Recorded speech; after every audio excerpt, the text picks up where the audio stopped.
Okay, let's talk about something that we have all been through, but nobody really likes to admit it. That feeling. You know the one.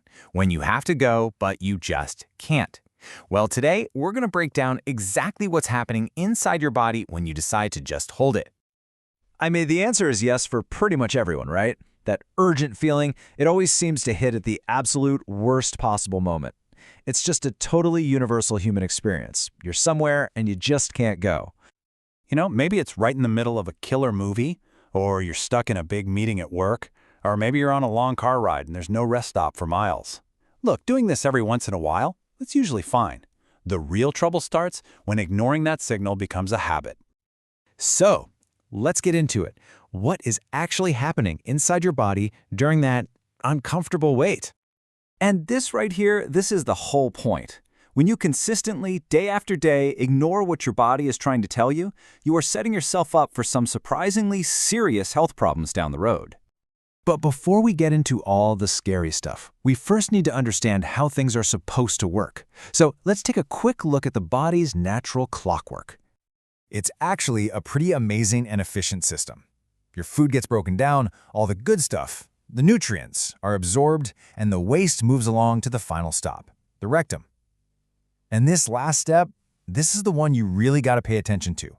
When that rectum fills up, it sends a super clear signal straight to your brain that says, hey, it's time to go. So, what happens when you get that signal and you just hit ignore? Well, that brings us to the very first and most common warning sign. And that warning sign is constipation.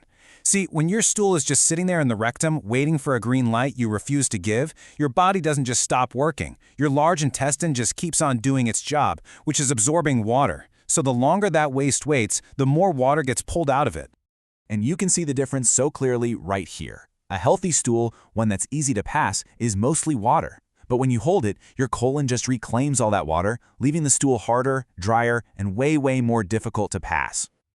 Now, in some really extreme cases, this can lead to something called impaction. That hardened mass of stool can get physically stuck, creating a literal roadblock in your system. And that's a serious problem that can actually require a doctor to help clear it out. So you might be thinking, okay, constipation is bad, I get it. But how does this one problem turn into something much more serious? Well, unfortunately, that initial issue can kick off a really nasty downward spiral. And this is the vicious cycle. It starts when you have to strain to pass that hard stool. That straining can lead to painful problems like hemorrhoids. Then, because it hurts, you start to associate pooping with pain.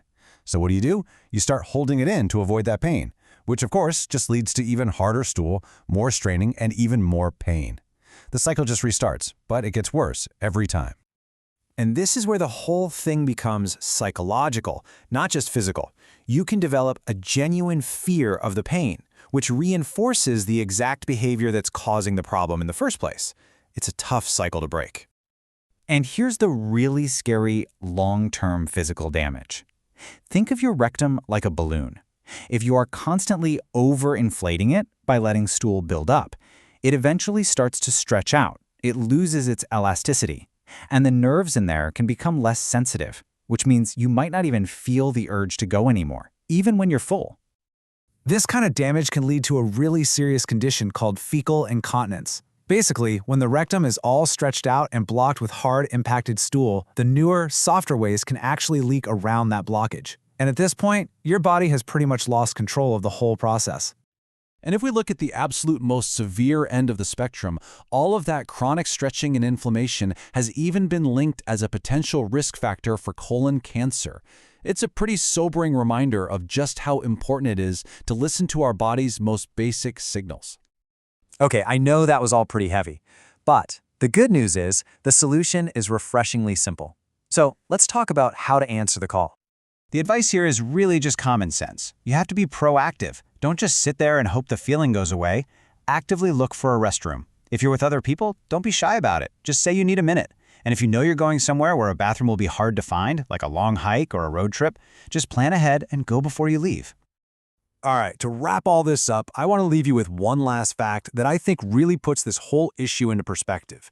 It might even surprise you. And here it is. This one fact explains everything we've talked about. Your poop is about 75% water. 75%? That super high water content is what makes it soft and easy to pass. So every single extra minute that you hold it in, you're just giving your colon more time to suck that water out, turning something that should be easy into something hard. And that is the root cause of every single problem we've discussed. So really, it all just comes down to this one simple question. Are you listening to your body? That little signal is part of a finely tuned system that's designed to keep you healthy. Answering that call isn't just about comfort. It's one of the simplest and, honestly, most important things you can do for your long-term health.